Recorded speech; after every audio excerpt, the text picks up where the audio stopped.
कल भी था, मुसाफिर आज भी हूँ। कल अपनों की तलाश में था, आज अपनी तलाश में हूँ। नमस्ते दोस्तों, मैं हूँ आपकी दोस्त काजल और इसी बात के साथ छेड़ते हैं एक छोटी सी बात चाय के साथ। आज मैं जो बात बताने जा रही हूँ वो संत कबीर के टाइम की है। संत कबीर सत्संग किया करते थे। उनके सत्संग में बहुत सारे लोग आते थे।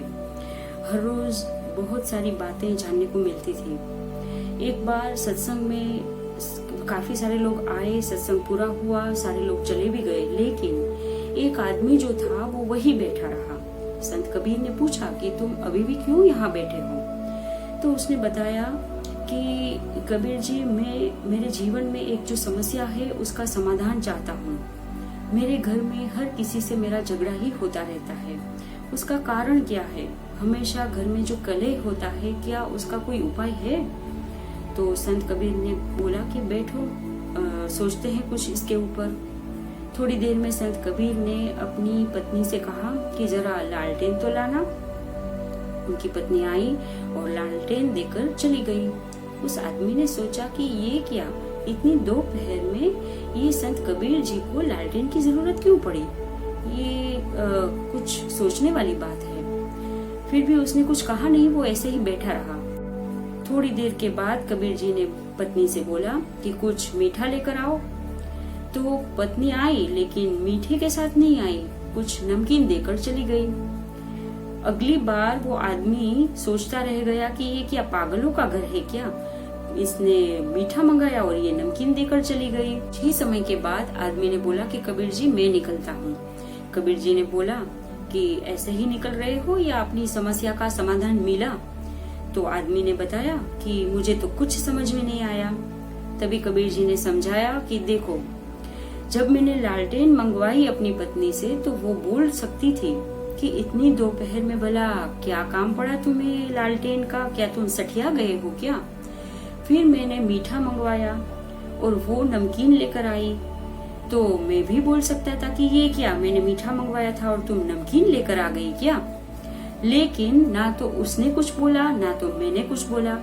वो भी समझ गई कि शायद कुछ काम होगा, इसीलिए इन्होंने लालटेन मंगवाई है, और मैं भी समझ गया कि घर में शायद मीठा नहीं होगा, तभी ये नमकीन लेकर आई है। हमें भी जरूरत है कबीर जी की तरह अपनी जिंदगी में एक दूसरों से विश्वास रखने की, एक दूसरों के प्रति कोई भी बुरा ख्याल ना आने पाए मन में और कोई भी कलेश ना होने पाए। जब भी हस्बैंड कहीं भी कुछ मतलब उसमें कुछ त्रुटि हो, कुछ कम हो, कोई भी बात को लेकर हमें ऐसा अगर लगे कि हस्बैंड में ये चीजें कम है, तो वाइफ को संभाल लेना चाहिए। और वाइफ से अगर कुछ गलती हो जाए तो हस्बैंड को वो समझकर संभाल लेना चाहिए, तभी जाकर तो रिश्ते काफी मजबूत बनेंगे। कि आज के जमाने में पारिवारिक झगड़े जो हैं काफी बढ़ गए हैं। ये लॉकडाउन में तो हमने देखा कि हस्बैंड वाइफ के बीच में बहुत झगड़े हो रहे थे। जो झगड़े सासू और बहुओं के बीच में होते थे वो कम हो गए और हस्बैंड वाइफ के बीच के जो झगड़े थे काफी ज्यादा बढ़ गए थे। तो इसका एक ही सॉल्यूशन है कि एक दूसरों की गलती को नजरअंदाज कर दें। दोनों में जो अच्छी बातें हैं, सच्ची बातें हैं, सही बातें हैं, दोनों के जो गुण हैं वो ही दोनों को देखने चाहिए, ना कि एक दूसरे की गलतियां, कमियां, ये सब देखना नहीं चाहिए।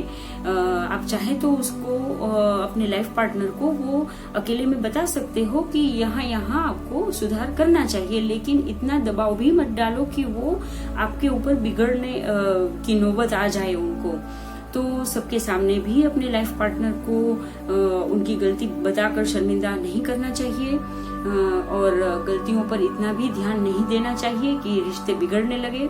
तो बस ये छोटी सी बात जो थी हम सबकी जिंदगी में काफी मायने रखती है।